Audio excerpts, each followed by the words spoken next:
Supporters of Donald Trump and his America First policy are quietly preparing for his potential return to the presidency, aiming to bring back one of the most controversial figures in American history, Brooke Rollins and the America First Policy Institute.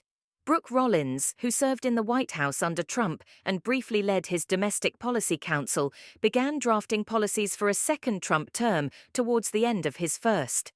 After Trump lost the 2020 election, Rollins founded the America First Policy Institute, AFPI, to continue this work. AFPI aims to build an ideal Trump administration, staffed by 172 members, including 8 former Trump cabinet members and 20 other notable figures. "I will have everything ready for the next president," Rollins said, clearly referring to Donald Trump despite campaign finance laws preventing her from explicitly naming him. Heritage Foundation's strategic preparations. The Heritage Foundation is leading the charge in laying the groundwork for a potential Trump administration. AFPI is the latest think tank to prepare for a second Trump term, but it is not the largest. The Heritage Foundation, renowned for its role in Ronald Reagan's revolution, has developed its own presidential transition project, led by Paul Dance, a former lawyer in the Trump-era Office of Personnel Management. In 1981, Heritage's government guidelines were placed on every cabinet member's chair at their first meeting with Reagan. Heritage aims to replicate this, coordinating 350 experts and former officials to draft a comprehensive plan for the upcoming Republican primaries. Critics of Trump or his policies will not be included in these efforts. Building a conservative administration, creating a comprehensive conservative network is a key strategy. Beyond policy development, Dance and his colleagues are compiling a list of candidates for key Republican administration positions. He likens his effort to a conservative LinkedIn, aiming to fill around 4,000 appointed positions, including 1,200 requiring Senate confirmation. Heritage and allied think tanks are vetting and reviewing individuals for these roles, ensuring a well-prepared and aligned administration if Trump secures a second term. Rigorous candidate selection. Trump's team is leaving no stone unturned in vetting candidates. Candidates will undergo meticulous scrutiny. Anyone who has shown opposition to Trump's administration or policies will be excluded, Dance shared. Social media activity will reflect their stance. Those who criticized Trump after the January 2021 Capitol attack or supported his impeachment will be disqualified. These efforts ensure that a potential second Trump administration will have well-prepared personnel to drive its agenda, a stark contrast to his first term. Steve Bannon, a key figure in Trump's initial campaign, noted, "We had no people because no one thought we would win." Although Trump later fired Bannon, he helped him avoid prosecution for misusing non-profit funds. Learning from the first term's staffing issues, Trump's team aims to avoid past pitfalls. Bannon cited the National Security Council, NSC, as an example of staffing challenges during Trump's first term, describing it as a mix of underqualified and overly cautious individuals. This time, Trump's team aims to strategically place loyalists within the public service system. A key lesson from Trump's first term is that no policy can succeed without controlling the administrative apparatus. Therefore, Trump's special task force will restructure over 300 federal agencies, removing those who obstructed him previously. Utilizing Schedule F, Trump's nominees plan to overhaul the federal workforce. By utilizing Schedule F, an executive order signed by Trump in 2020 and later revoked by President Joe Biden, tens of thousands of federal employees could be reclassified as temporary, making them easier to dismiss. This idea stems from the belief that the federal bureaucracy should not wield fixed power. The assassination of President Garfield in 1881 led to the Pendleton Act, creating a professional civil service that remains despite changes in administration.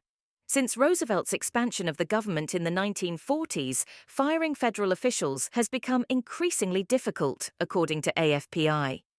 The rationale behind Schedule F Republicans rally behind Schedule F as a crucial tool. Many Trump supporters believe that a small number of civil servants have used their protected status to hinder or oppose presidential initiatives. James Shirk, a policy advisor in Trump's White House now with AFPI, cited cases where government lawyers refused to act. One lawsuit against Yale University for alleged discrimination against Asian Americans, and another to protect nurses from performing abortions. Schedule F would allow Trump's appointees to remove those deemed obstructive. Schedule F has become the Republican Party's mainstay, said Russell Vought, who led the Office of Management and Budget under Trump. I don't see how a Republican can get elected without implementing it. Implementing it would be straightforward. Trump could simply re-sign his previous executive order, resulting in the removal of resistant civil servants and turning Schedule F into a tool for his Washington purge. Building a unique system. Trump's second term might see a well-oiled machine in place.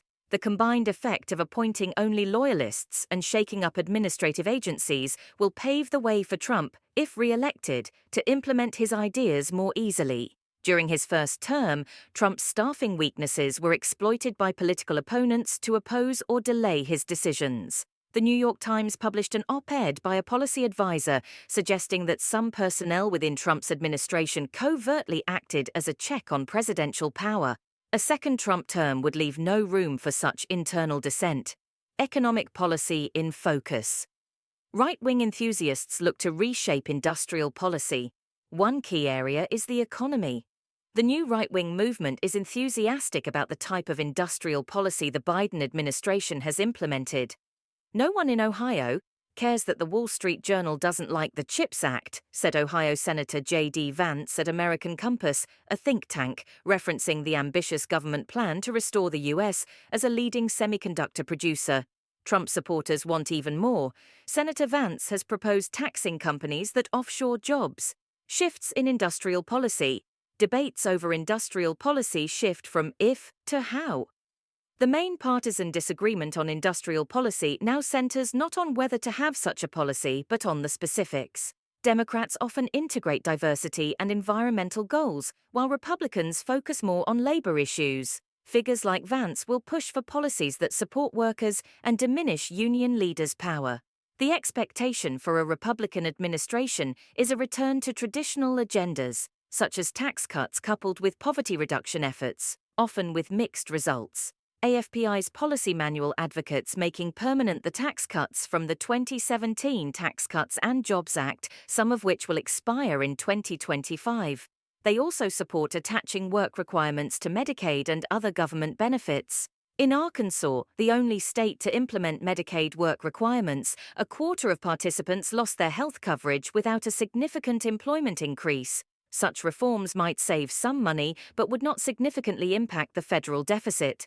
Financial concerns and the Federal Reserve. The independence of the Federal Reserve could come under scrutiny.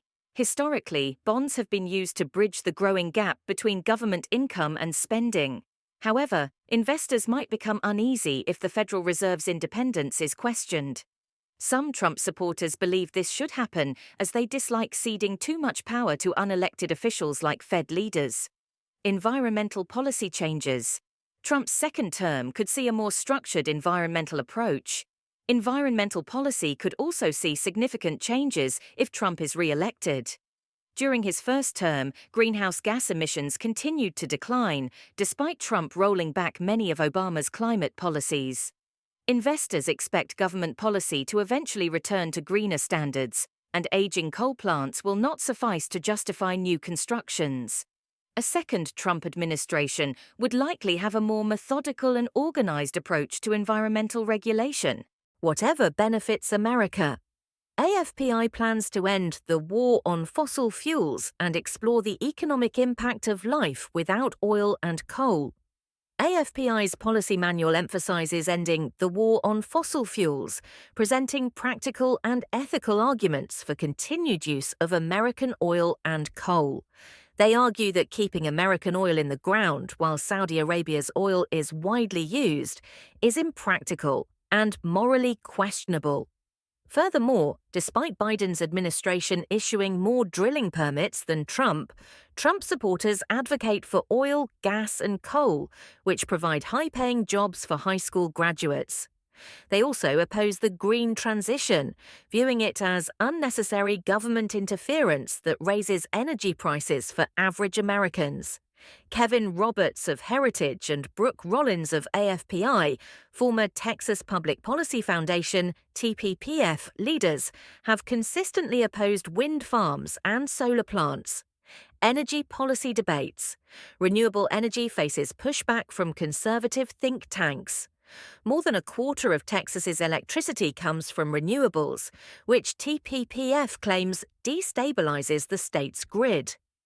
Renewable energy investors report that Texas regulators have grown less supportive of new projects. Meanwhile, TPPF is fighting renewable energy in New York, Rhode Island, and Massachusetts, representing fishermen suing a large offshore wind farm. If the EPA and DOJ are led by like-minded individuals, renewable energy investors will face political risks. Foreign policy uncertainty. Trump's potential return could bring significant foreign policy shifts. Foreign policy could also see significant changes if Trump returns to the presidency. Within the America First movement, there are deep divisions over Ukraine. AFPI acknowledges the Russian threat, but Steve Bannon dismisses Ukraine as a concern, prioritizing issues at America's southern border. Russell Vought argues that supporting Ukraine is not in America's interest, while Trump promises to end the war, though his methods remain unclear. Ukraine and its allies must consider that the US might withdraw support in 18 months. Tough stance on China. Bipartisan agreement on being tough on China, but with different strategies. Policy towards China is less controversial. Trump's administration was tougher on China than any predecessor, and Biden has continued this approach with more measured policies. The difference between Biden and Trump on protectionism is competence, says Tufts University's Dan Dresner. A second Trump term would likely build on Biden's groundwork. Heritage's 2025 plan includes immediate bans on TikTok and Confucius Institutes, encouraging U.S. pension funds to divest from problematic Chinese entities, and adopting sanctions to prevent sensitive investments in China.